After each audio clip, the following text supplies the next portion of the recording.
Hey, welcome back to JG3 Reviews. My name is James, and I review pens, fountain pens, paper, ink, and I just like to share stuff that I find fountain pen related with you along the way. And today I have an unusual find. This is fall and it's Texas, and that means several things. It means football, it means chili, it means it's almost hunting season. It also means prickly pear. Yeah, not a lot of Texans actually even do this. I didn't when I was growing up, but we always had lots of cactus, prickly pear, and all of that growing on our ranch when I was a kid. And mainly, my job to do with the cactus was to avoid it. A lot of rattlesnakes like to hide out in the shade of the cactus plant, right? And prickly pear. And so my grandparents were always saying, Jimmy, get away from there. And so that's what I did.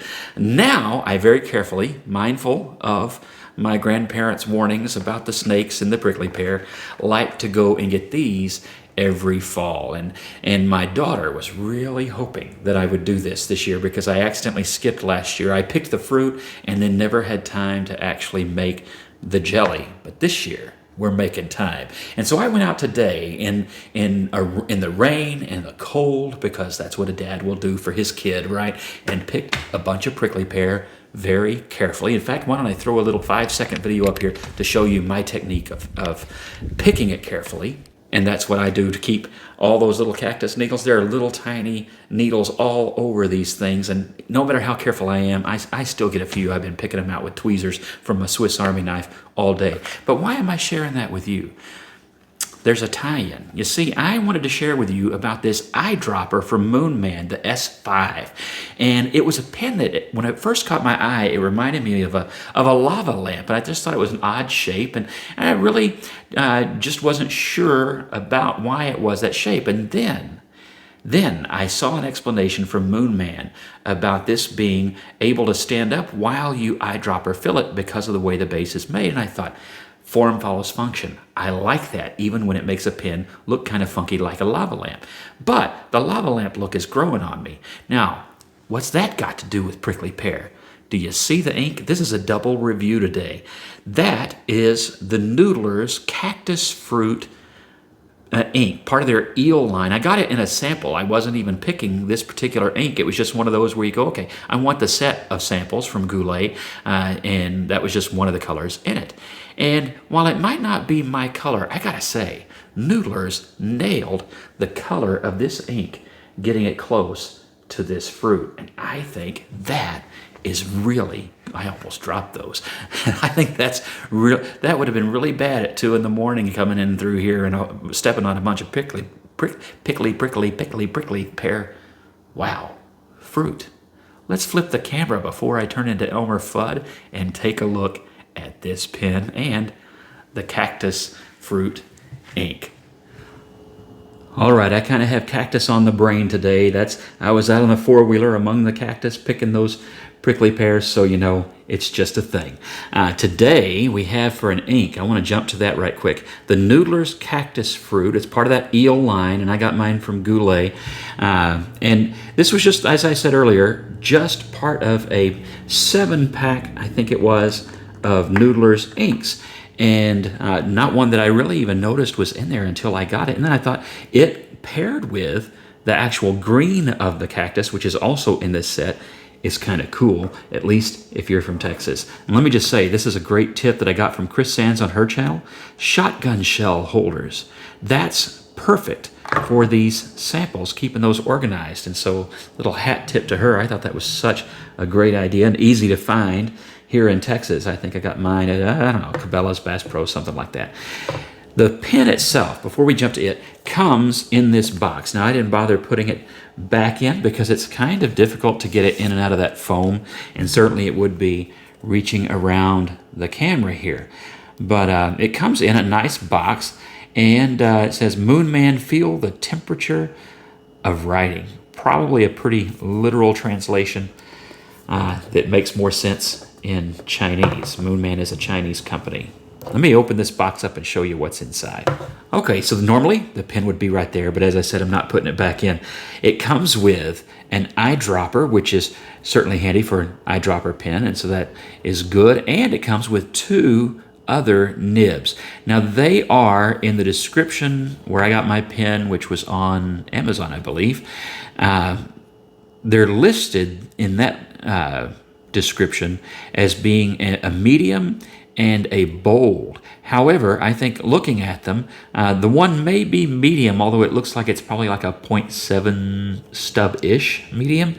And then the other looks like a 1 millimeter stub. Now, I haven't actually gotten out calipers and measured that exactly, but it looks like to me it is a 1 millimeter stub. There's no marking on those nibs to show you that, and the markings that are on there just a logo, and different from the typical Moonman. So I'll throw a picture up there so that you can see those nibs up close a little bit better.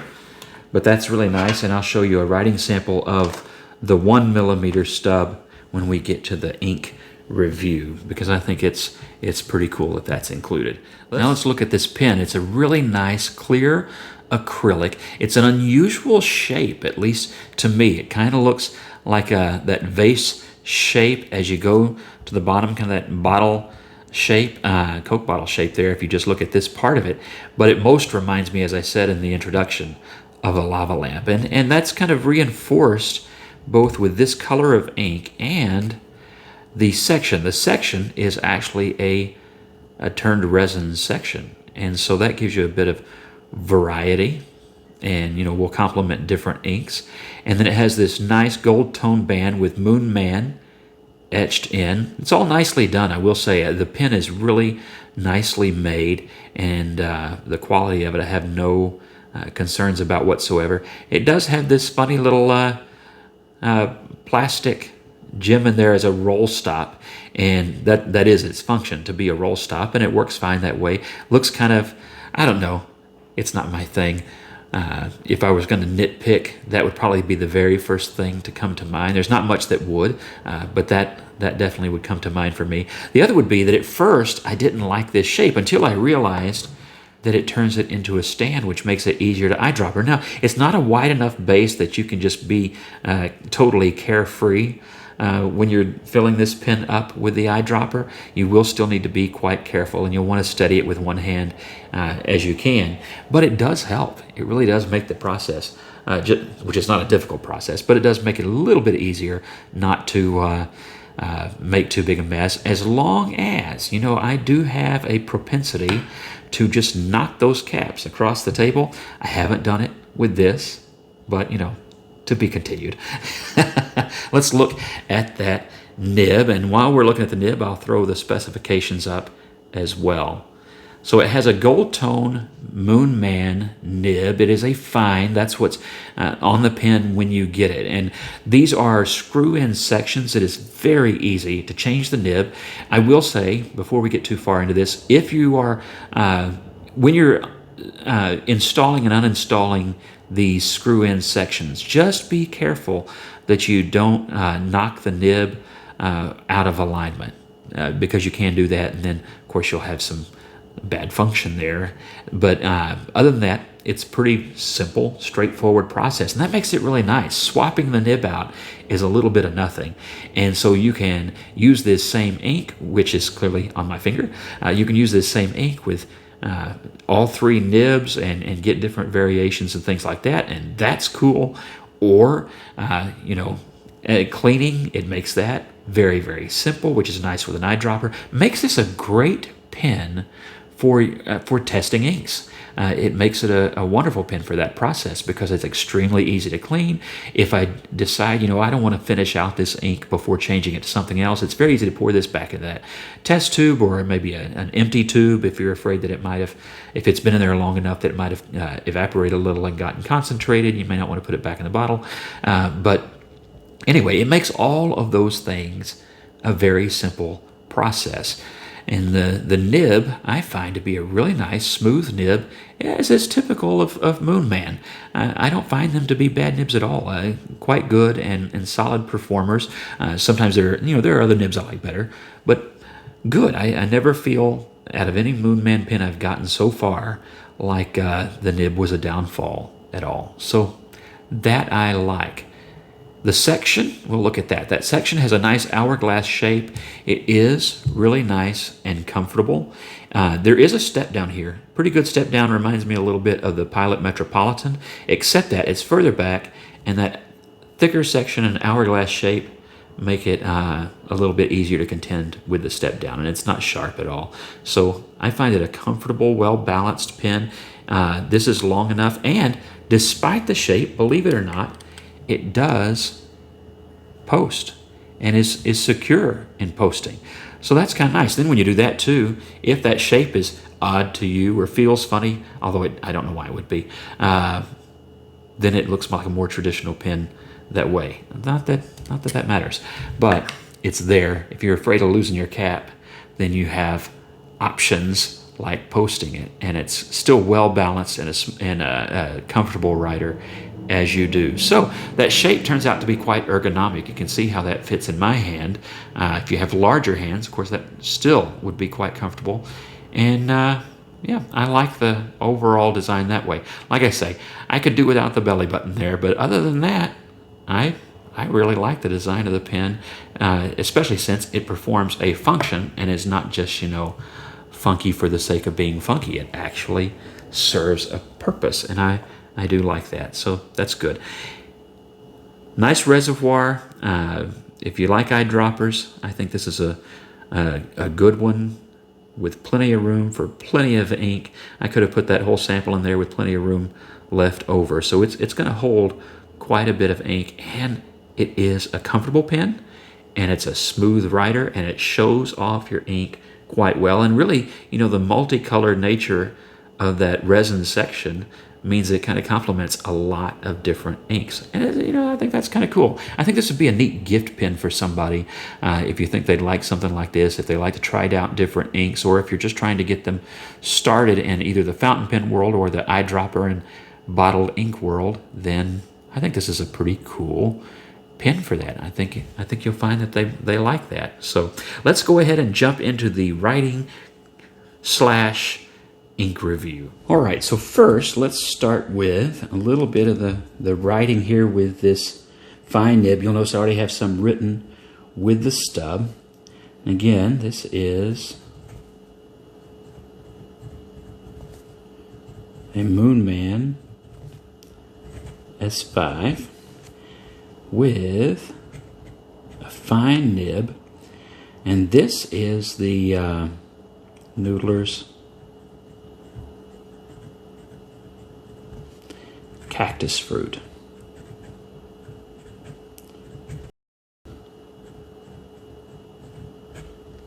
This writes a really nice line, I think, and it's quite quiet. I'm gonna stop talking. I'm gonna move my microphone a little bit closer. See if you hear anything.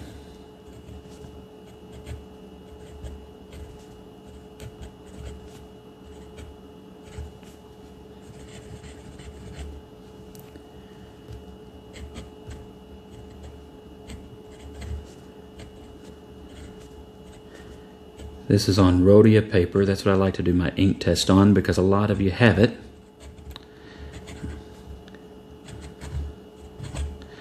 All right, so writes really well. I find it to be comfortable. I think the fine nib on this is really quite good, and so that's no disappointment from me anyway whatsoever.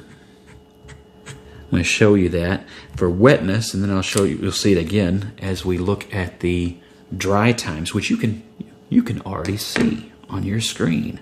So 5 second was still quite wet. 10 second was really still quite wet. 15 seconds, pretty wet.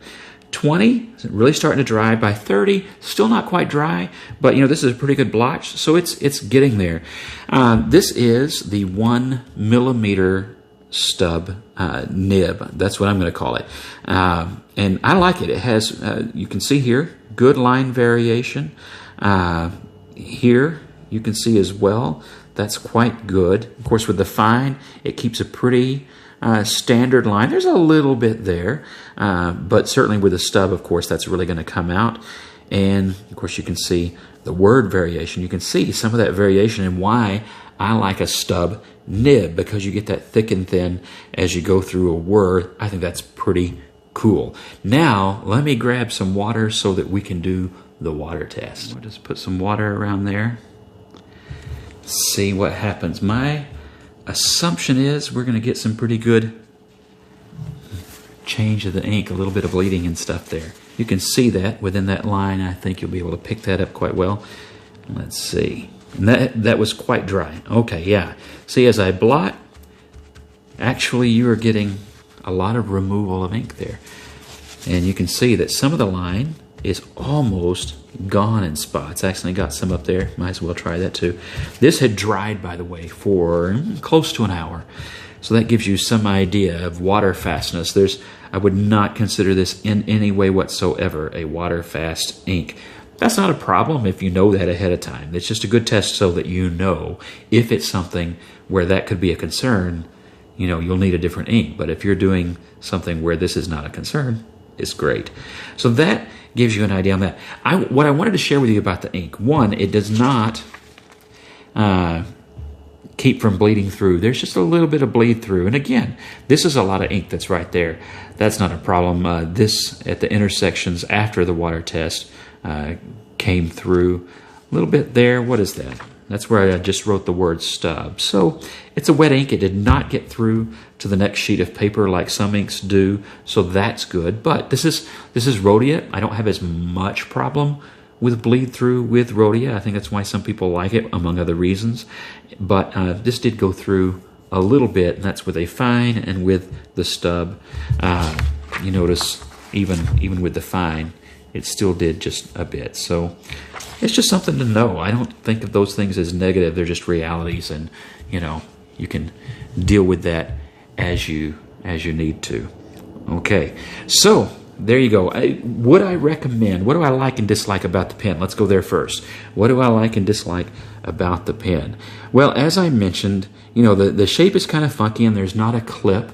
That's fine for what I'm going to use this pen for. That is not a problem, because I'll probably be using it a lot for tests of ink like this alongside that glass pen, because this also gives us options with a fine and a stub in one pen. I like that.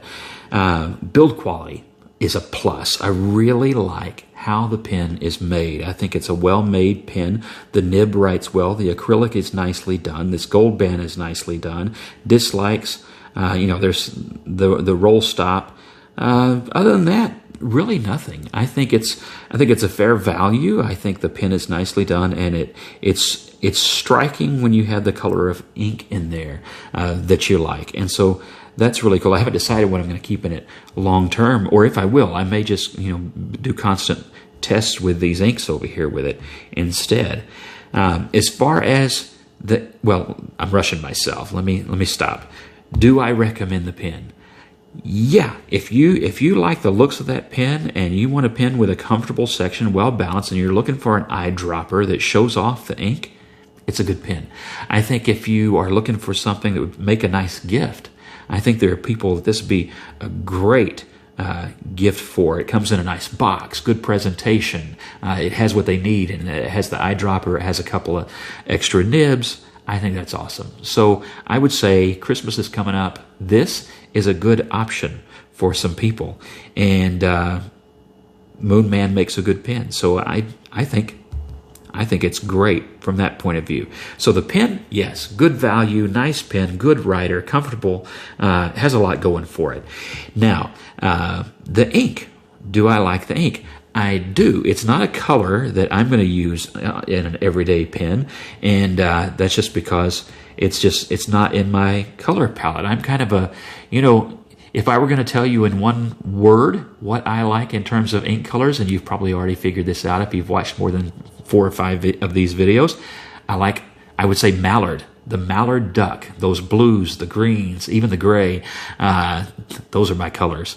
And even the orange of the bill and feet. The mallard just is my palette. That it just is. So this is not within that palette quite. However, let me tell you this, and this has nothing to do with stereotyping men, women, that kind of stuff, paint, being afraid of magenta or anything like silly like that. I really like this color in terms of its perfect, nearly match of a prickly pear fruit. For that, I think it's kind of cool because this is something that's part of my world. But my wife and one of my daughters both absolutely like this ink, and so that's probably where the rest of this is going. I bet it's going into one of their pens because they really, really like it. And I think it's a striking color. If that's in the palette of colors that you like, I think it shows off the pen really kind of cool, and so it's good for that as well. So I'm a big Noodlers fan. You get a lot of bang for the buck, and it's good quality, and there's like a real person behind that ink, and I like small businesses like that. So the ink is a total plus and a win for me. The pen, I think, is really great, and I like it. So both of those, I do think, are highly recommendable. Now, let's do a size comparison before we go. This is the Waterman Graduate. I had to think for a second because I said Waterman, and then all I could think of was watercress and sandwiches, and I'm not even hungry. But there it is with that Chrome Graduate. Very similar in length, very different, obviously, like exact opposites in terms of shapes and materials.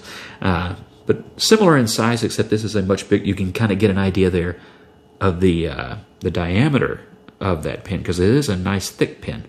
This is the Noodler's Charlie pen, another eyedropper that comes free with what you see in it.